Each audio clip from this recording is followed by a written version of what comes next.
What's good, you guys? I'm back with another reaction video, and today we're going to be reacting to Backyard Squirrel Maze 2.0, the Walnut Heist.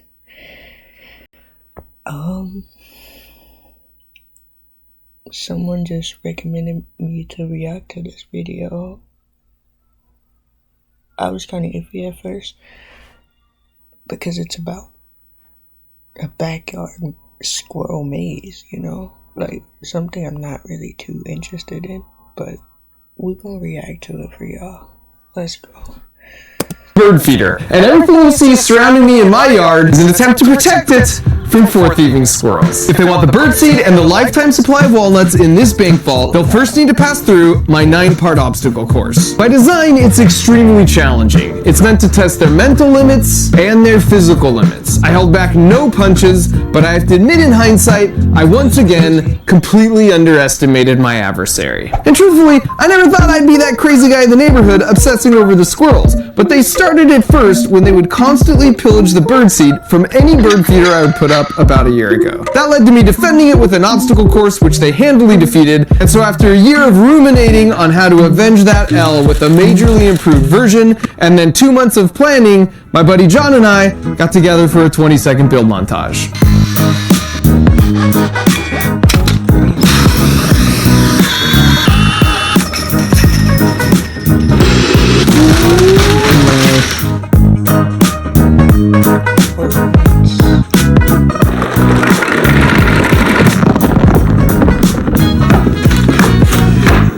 Here are the basic elements. For starters, here's their favorite bird feeder at the end of the course, and it's sitting atop Fort Nuts, the most secure walnut vault in the western United States. Now, since birds can fly, they can come and go as they please and eat all the food they want. But the only way for the squirrels to make it right here is by surviving my 9-part grueling obstacle course, which all starts right here. Climbing up this pole to this platform is the single gateway to enter the course. Every other pole you see has some kind of countermeasure to keep the squirrel from just climbing up and then entering the course halfway through. And so the first challenge is this casino, which may seem like an odd choice until you realize that as we were building the course, we also built them some cozy little squirrel houses. So we put them up in a couple different trees, and after a few days, it looked like they'd actually made some renovations. So I went to take a closer look. And sure enough, here's the before and here's the after. Even on the inside, they made some questionable decor updates. So while it might look like they were just using the houses to relax, or stretch, or look out the window, or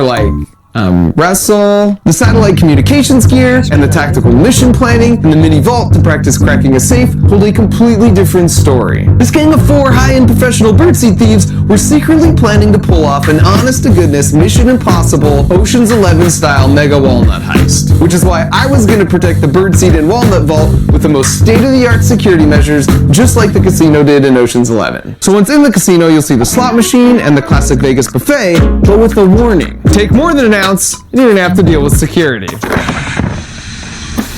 Now that I got the squirrels on the run, they'll naturally want to jump to this bar, but there's a twist. Like it actually twists, which I think is gonna give them some problems. But if they can figure this out, they'll jump into this crate. And the good news is that it's filled to the brim with their favorite food, which is walnuts. And I know this because I tested a bunch of different options, and they always went with the walnuts first. But the bad news is that once you add a little weight to the system, the helicopter starts moving, just like the helicopter from Mission Impossible. Oh, and we've got a baffle here at the top to stop a squirrel from just crawling along the wire from the fence. The helicopter stops next to this wall, which seems simple enough, except that the bricks randomly move and adjust themselves in and out. And of course, at any time, if they fall off, they gotta go back and start over the whole course from the beginning. After that, we come to their hideout. And this is when they'll switch from defense to offense, because it's where they hang out and play. Y'all gotta admit, that's kinda genius, That's genius. You can see it's sort of messy with their tools and their blueprints on the wall that show if they open the floor on the elevator shaft leads them underground and into the sewers. Then if they crawl through the sewers, it will take them right to the control center for a second room that might look familiar. And just like in Mission Impossible, their goal is to go up through the ceiling to access the air vents. But there's no way to make it up there unless they type the password into the keyboard in the control room next door, like this.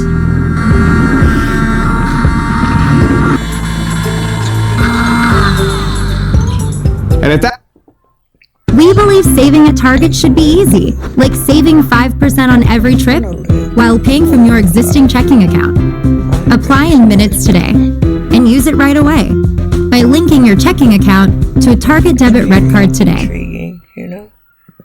Unlike QuickBooks, NetSuite was built for multinational, multi-subsidiary companies, automating processes involved in.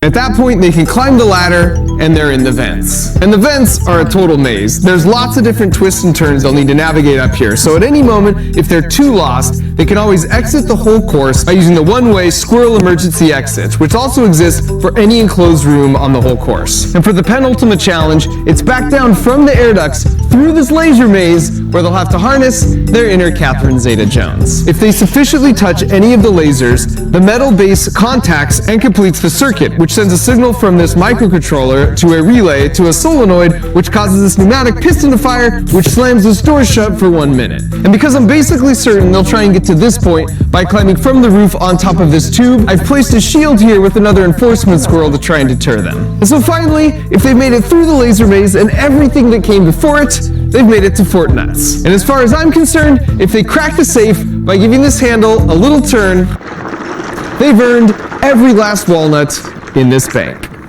After the course was set up, they could definitely smell the walnuts in the vault, and then you could see them sort of working things out from the fence line. And so after 2 months of prep work, it was time to test our extensive security measures against this formidable set of 500-gram rodents. But before we do that, I just want to mention, if you've always thought it would be cool to be able to build something like a squirrel obstacle course yourself, then I've got incredible news, because a few times a year I teach a month-long creative engineering course, and enrollment for the summer session is open for a short window right now. This class covers my entire engineering design process. I'll show you every step. Over the course of a month, you're going to watch me design and create 3 builds from scratch, but the best part is I'm going to guide you through finishing 3 creative builds of your own. So whether you're a complete beginner or an experienced engineer, the class has been designed to meet you wherever you're at and then level up your skills. So go to monthly.com/MarkRober or use the link in the video description and then sign up, and let's hang out, making some cool stuff this summer. Now let's see some squirrels. I'm curious. And right out of the gate, we got him with the buffet. And as he sticks his entire face under the sneeze guard, absent-mindedly reading the sign, you can see the exact moment he realizes he might have screwed up. And the slow-mo shows Rick just really laying himself out. Oh, by the way, that's Rick. All 4 squirrels have names, and more importantly, like any crew looking to pull off a heist, they all have specific roles to play. Starting with everyone's favorite, Fat Gus, who of course is the mastermind of this operation. On a heist, this is the role of the Frank Ocean or an Ethan Hunt. Now I just have to say, for those who aren't familiar, last year I named one of the squirrels Fat Gus because he loved to eat and was a little on the hefty side. But then halfway through, I noticed he had nipples, which it turns out means he was actually a girl, and a pregnant one at that. So it was just a whole PR disaster, and I switched the name to Fantastic Gus and rephrased a few other things, but to be honest, Fantastic Gus just doesn't roll off the tongue like Fat Gus. So I asked permission to use my preferred phrasing, and as you can see, I got full consent. Next up is Rick. He's the acrobat, the grease man, the gutsy one. He's the go-to for any task that is going to require some athletic abilities. And then we've got Marty. He's the hacker. Anything with computers or bank safes, and he's your guy. But while he's really smart, he also scares pretty easy. And finally, we've got Frank with logistics. A good heist starts with a good plan. He's got the whole course memorized, and he's mapped it out and provided blueprints for the team. And so back to the course, we've got Marty the hacker here, who again is a bit skittish, so you can see he's coming in pretty cautious. But who can resist a buffet? Once again, the real magic is found in the slow-mo.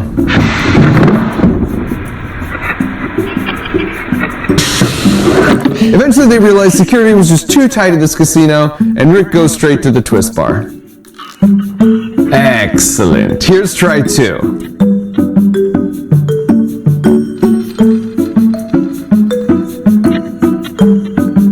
With some motivation for the bird, he's like, I got this, I got this, I got this. I don't think I got this. The real-time replay on this one is great too. And at this point, Fat Gus is like, I'm gonna need that crate of walnuts, let me show you how it's done. Which turns out somewhat predictably.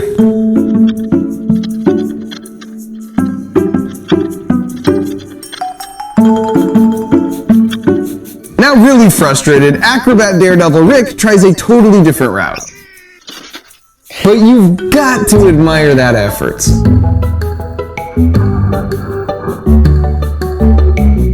Logistics man Frank knows the wire connected to the fence leads to the helicopter crate, so he tries sneaking in the back door and is also forced to retreat.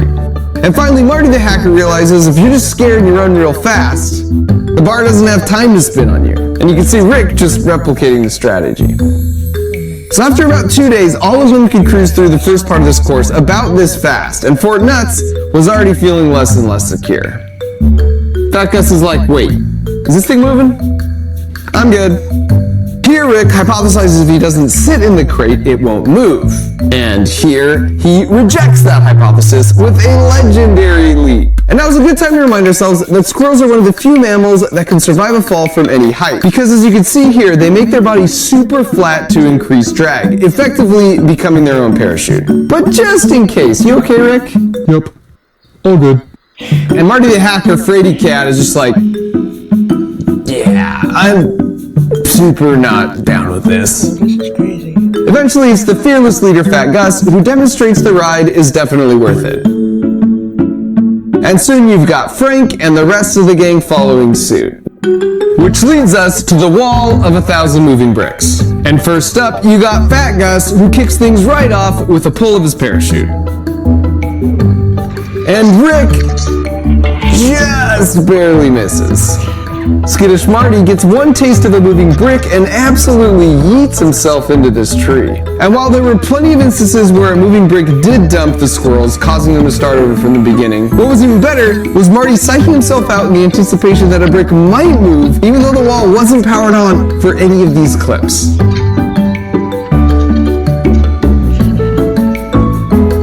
And thanks in part to the dutiful supervision of Fat Gus, eventually, like all the other challenges so far, they got it down to a science where they could cruise by the wall fairly quickly. And now's a good time to mention, the squirrels weren't the only ones attempting the course. This is Splinter the rat, and here he is with one of his buddies. He liked to make the rounds to all the houses each night, which sometimes were vacant, and sometimes they weren't. There goes Frank to chase him off his lawn. And you might have noticed the stuff in the house. The squirrels would gather nesting materials from various sources, or, somewhat hilariously, just steal from each other. Here's a bonus Santa Claus impression for all the Fat Gus fans out there. So from Splinter and his buddies to not at all creepy possums, there's a surprisingly constant variety of wildlife that passes through a suburban backyard, including a dumb dog who for some reason is much less interested in squirrels than he is my camera gear. Which is a lovely segue back to the squirrel hideout, where the heist was really just picking up steam.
Marty had accessed the computer and lowered the ladder, Fat Gus followed behind and joined him in the vents. But in the process, a critical tool dropped down, which led to a lovely recreation of an iconic scene.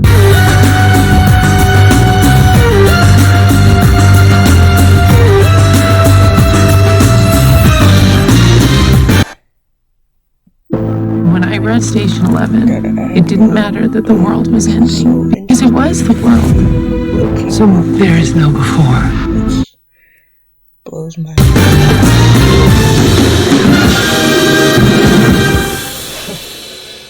And as a side note, they figured out the exit door pretty quickly, and they functioned as a one-way door exactly as intended. And now with the vents, it was Frank's time to shine. You can see here, he's just double-checking the actual air duct layouts to make sure they match the blueprints he's memorized. And once he's satisfied, he steps up And as you can see, he nails it first try. You can just sense his confidence here. Contrast that with Marty, who's like, all right, I think it was a right, no, it's straight. Oh, was it left? Crap, I gotta go check the map again. And as a result, most of his runs would end up looking something like this. So here's Frank coaching him from the outside, and you can see Marty's a little defensive about it. So Frank hops in so they can work out their differences. And then with a little encouragement, he gets him going down the right way. All the while, Fat Gus continues to supervise. Focus, Marty. There you go. Which brings us to the laser maze.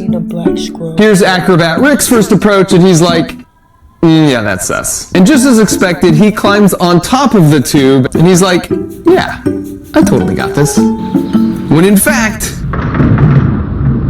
he didn't have it. In real time, it happens so fast, it just looks like chaos. But if we slow down this second attempt, we can remind ourselves of how squirrels have mastered the laws of physics to always land on their feet. Did you catch it? The first is the locking of the head on a landing target in less than 300 milliseconds. If you go back and watch any jump from this video, that locking of their head is the first thing they always do. And the second is using conservation of angular momentum like an ice skater to pull their arms and legs in and out at the right times to rotate fast and then hold in the right orientation. Combine those two tricks with the flat body parachute and extending their legs at the last minute to absorb the shock, and they are perfectly adapted for living high in the trees. In fact, squirrels have been around for over 30 million years, and they've had to evolve relatively little in all that time. So then Rick's like, fine, I'll use the stupid tube like a normal squirrel. What is this? See, I knew this was sus. And here's Frank, who just watched what happened and therefore is appropriately cautious. I think the spaces. But he hops right back on the saddle, and this time he nails it. And in the end, it feels appropriate that the mastermind, Fat Gus, was the first one to make it successfully through the laser maze, and then to subsequently make it to Fort Nuts. I mean, how Fat Gus is this? Falling not just for one decoy nut, but for both of them. Which paves the way for Marty the hacker to be the one to crack the safe, and as you can see here, he's pretty stoked about it.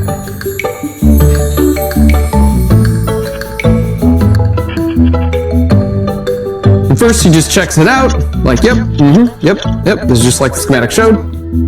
And then, the big moment.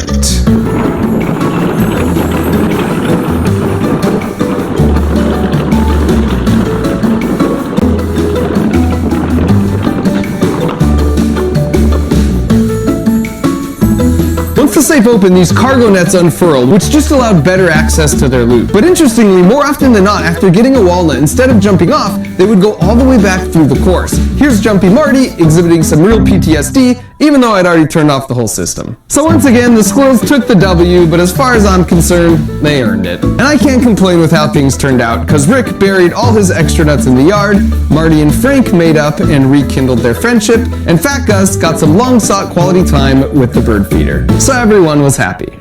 Well, almost everyone. This is a mechanism that can feed your dog with a pull of a lever. And this is a contraption that measures the soil moisture level and then gives your plants a voice. Hey, I need a little water over here. That's delicious.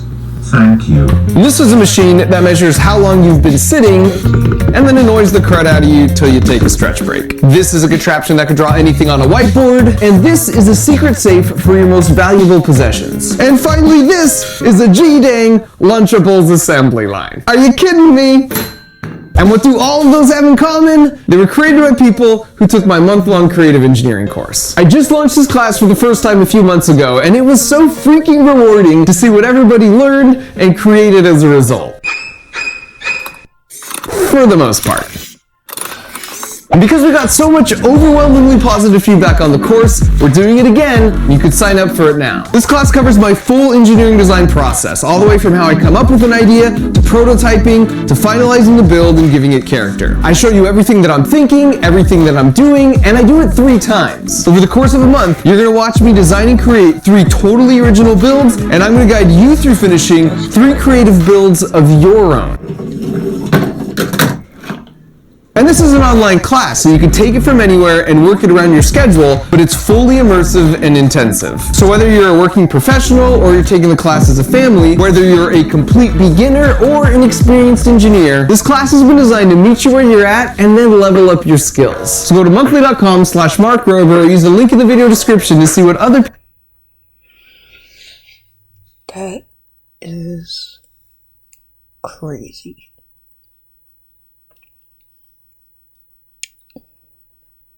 But very artistic, you know? Genius. To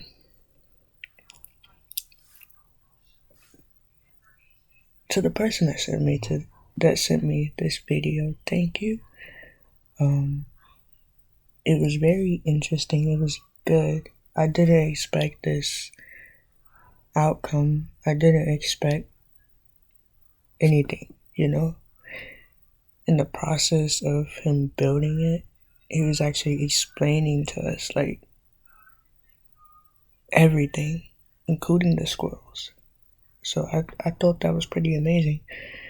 But yeah, it's crazy what people can do out in this world, you know, and how their brains function. Like, you think of some, oh, do it like that, you know?